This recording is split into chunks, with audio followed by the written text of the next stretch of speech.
All right, it's the day after baling this field. There were some showers that were threatened today that kind of rolled through and did not amount to anything. There's still a little bit popcorning out in the west, but it's mostly supposed to miss us by the hourly and the local forecaster's explanation. And then we've got a 4 to 5 plus day stretch of good weather after this. So I'm gonna go mow the next field. It's about 4 acres plus a hillside that's a little bumpy that I might decide to do anyway to get as much second as I can. And then Doug is hopefully gonna mow his field or fields on Sunday for me to bale on Tuesday. So my hope is that this stuff will be Monday and that'll be Tuesday, but getting it knocked down today just buys me a little extra flexibility. You know, it's always that worry of if I mow a half a day early, is the forecast gonna change? But everybody's saying it's just gonna be dry and sunny and in the 70s. So that's what I'm gonna do.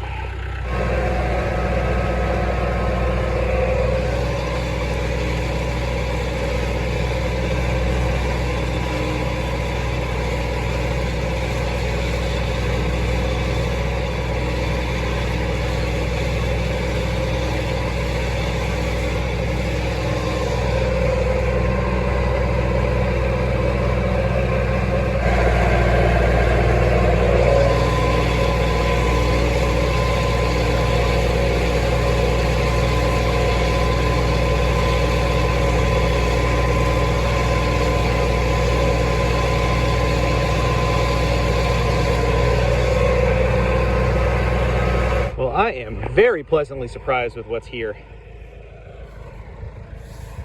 I don't know if I'm about to luck out with yields trending back up again. I did time the fertilizer here really well right before a rain. It was actually right after I took first cut off. Yeah, there's nice stuff here. A little bit of brown leaf in the understory, but not bad. It's like exactly at 8 weeks of regrowth. I stopped because there was a big hole here, but I think it's just a woodchuck hole, nothing too crazy. But after my great sinkhole discovery a couple years ago, I don't want that to happen again.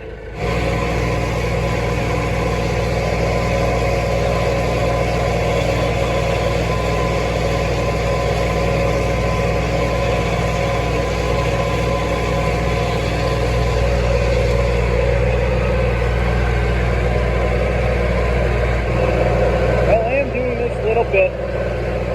It's kind of weedy, and it's really bumpy from these ruts that run this direction. But just up to there, when I took first cut off, I think it helps the landowner, and maybe there's 25 bales here. I think I'm purposefully not going to work this part a lot, because I don't want to finish the cutter up. Let's see what happens. Let's move the dad in here. Oh, the poor bearings. Well, that was just under an hour and a half.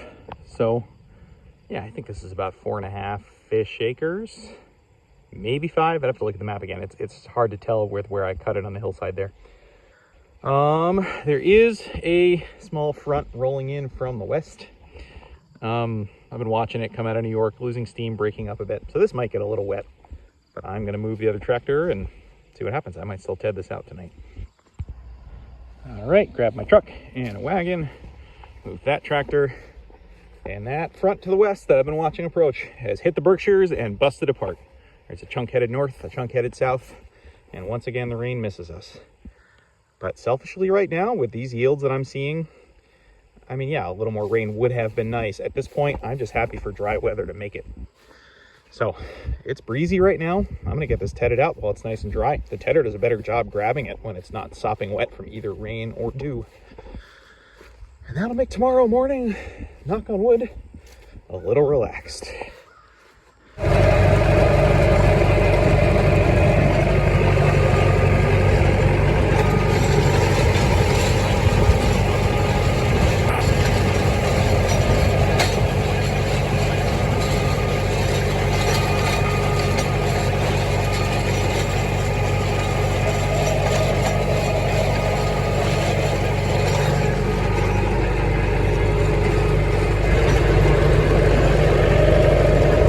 The other new field I picked up this year.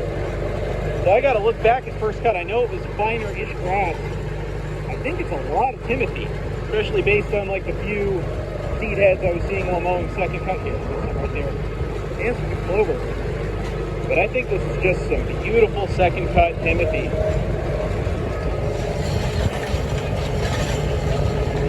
And unlike the last field I did that was a lot of perennial rye, this isn't having those juicy micro stems that I can see, and also not much brown understory. That other field looked beautiful when I mowed it, and as soon as I tedded up those swaths, all that brown undergrowth came out.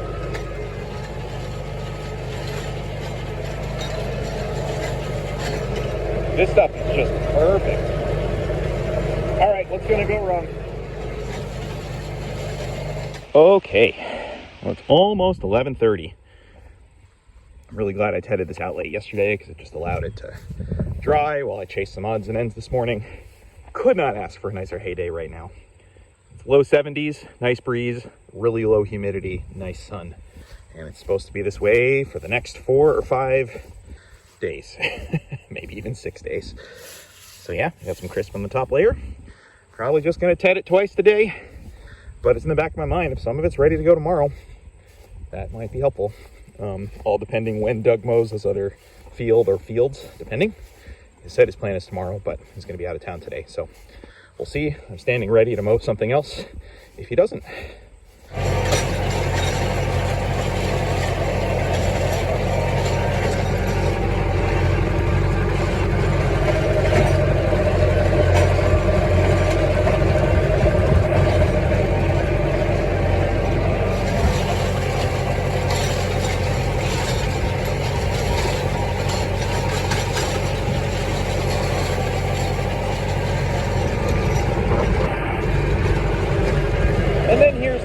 Corner. It's actually not as bad as it was in first cut. There's still ferns in it. We'll see how much they crinkle and blow away. There'll only be a handful of bales from here anyway. It's part of the field. Also, that bumpy hillside section is thin enough and gets good enough sun. The ground's so stinking dry. I'm only going to ted that once today. If I'm able to bale stuff tomorrow, that'd be last anyway, so that's going to dry fine. Really don't want to beat the equipment up on those ruts. I'm saying that now to hold myself accountable. Not to over-ted that stuff. Now, I was looking back at records just out of curiosity. This field and the last one I did them right around the 4th of July, first cut, in the opposite order. So this one than the other field. And I got fertilizer down a couple of weeks later and got a good inch of rain on it right away after fertilizer. Like, it was perfect timing. And I think there's got to be a correlation between that and yields, which makes sense. Some of the earlier fields of second cut on my end of town, when the yield started going down, I think it was like 30 bales an acre on one and 20 something on the lower field near my house. And that was the day that I fertilized for second cut, and the rain completely missed us. And it might have been a week or more until that actually got any rain. So the whole idea of the nitrogen volatilizing and saying bye-bye and going off into the atmosphere, yeah, that's probably the most direct result I've ever seen of lower yields. I'm assuming from that, because those fields are generally pretty wet, as far as like harboring enough moisture to encourage second cut growth. Anyway, all that is to say, I'm hopeful about second cut yields coming back up again like they have been on the last field, and how they certainly look on this one. I'm hopeful for 40 bales an acre. We'll see. Well, with that tedded out, got some hay customers coming in about 45 minutes or so, and definitely will have some downtime in these batches. And with my back feeling better, but noticing a slight difference in how it feels on that tractor with its old original seat and deteriorating cushion compared to the 165, operation ergonomic improvement continues. All right, well, that wasn't too bad. If it resisted too much, I was not going to do this right now, because the last thing I want to do is break these studs, but a little bit of PB blast and it came pretty easy. So this is the original seat for the tractor as far as I can tell. I mean, it's a Massey seat, similar to the one I took off the 135 back when. It's a little bit of a bummer not to stay with the original seat, but this cushion's terrible, and I've tried doing the replacement cushions before for the 135. It was kind of a joke. So I know that as much as I don't know, not wanting just kind of a standard box store tractor seat, that's what the 165 came with, that same old country line one you see everywhere, and it's comfortable. So I know it'll should fit here, pending this and this. But I'm gonna clean this up a little first. Okay, well, that's an upgrade. Didn't take me that long. I just had to go stop and meet some hay customers, get some hay out of barns. I'll play around with the adjustment a little bit, but I think that already feels more comfortable, and certainly a better seat cushion at this point. Okay.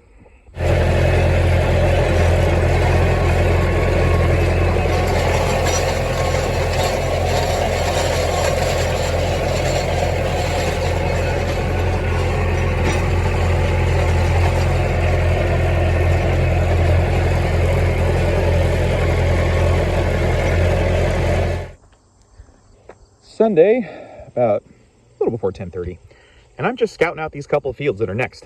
Doug is busy mowing 2 fields. I think it's going to be about 3 or 4 acres total. One of them's just right down there for me to bale on Tuesday. We're going to kind of split that.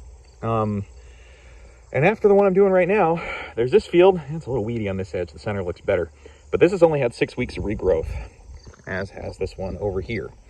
And so you get to a certain point when you're sprinting through second cut, or at least I do, of do I wait for more growth or do I take advantage of the good weather? And you know, I think I always opt for taking advantage of good weather. This top bit is more like 6.5 weeks of regrowth. And then since I did this field in a couple chunks, the hill's a little less, but I got good fertilizer on this. This looks beautiful. Yeah, I mean, I bet I'd get a little more yield if I waited, but then I run the risk of weather changing, and also I have some third cut I can try. So sitting back and waiting for more growth when there's already 6 weeks, I think in my experience there's minimal more to be gained from week 6 onwards if it looks good so far. All right, well, I got to think about whether I knock some of this down later today or tomorrow morning to try for Wednesday. Right now the forecast is looking good through Thursday, but I also don't want to get greedy and have the forecast change, so got to think on that. Well, I guess I was running early before. Now it's 10:30.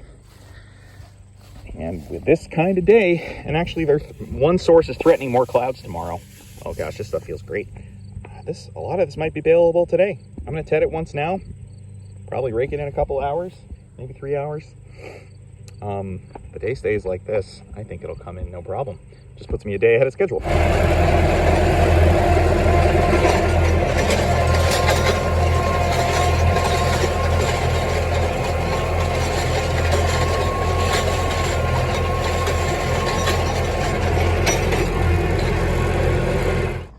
And here's the second field. Doug said he had to go do something before coming back to mow it. So that's his John Deere 6320 tractor. I think I'm right in that number.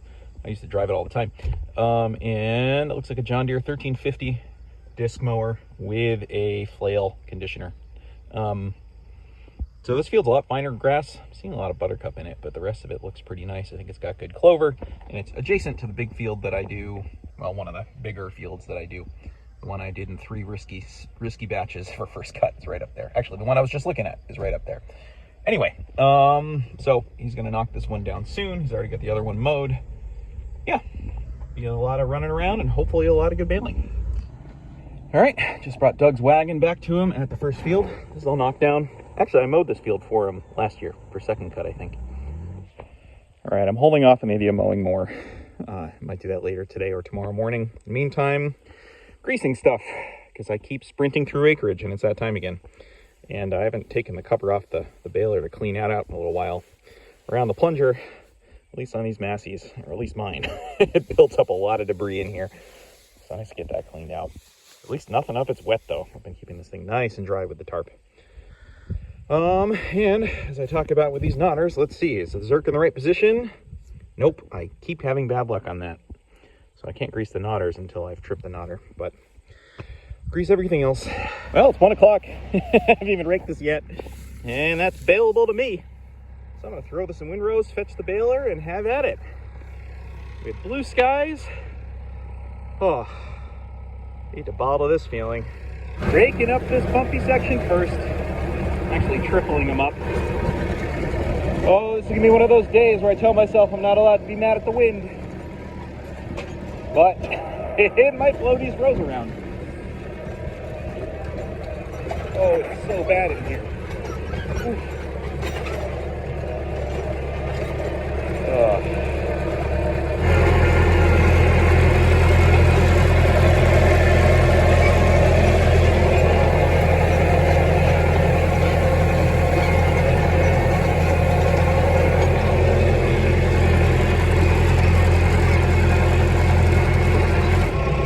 not nothing.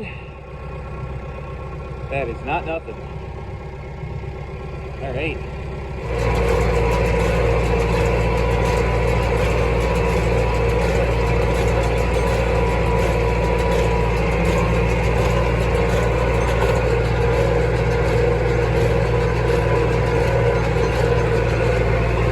Just working my way up. I'm going to bale that little light section first.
Good first load. Yeah, I don't know if that's 120. I squeezed a lot on there. Yep, 120 exactly. All right, these feel great. So this wagon I'm going to go up and park in the Lee barn when I'm done.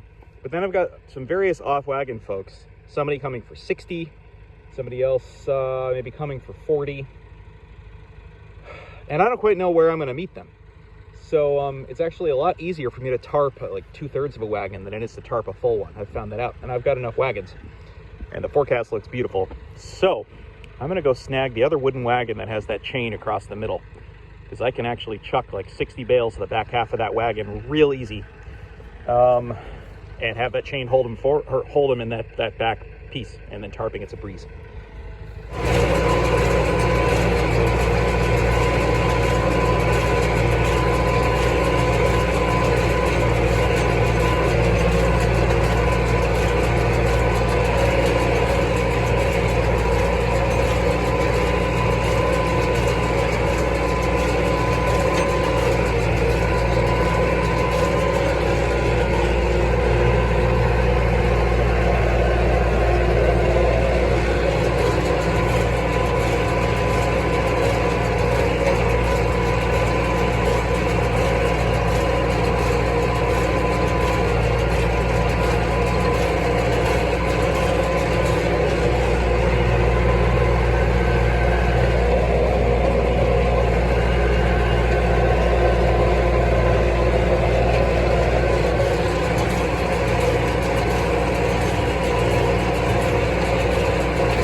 Okay, so there's 60.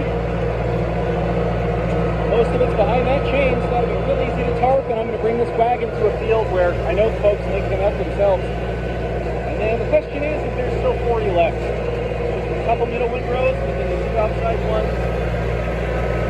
I might be stuck tossing a few ones off the top of that super full wagon to have another wagon of 40.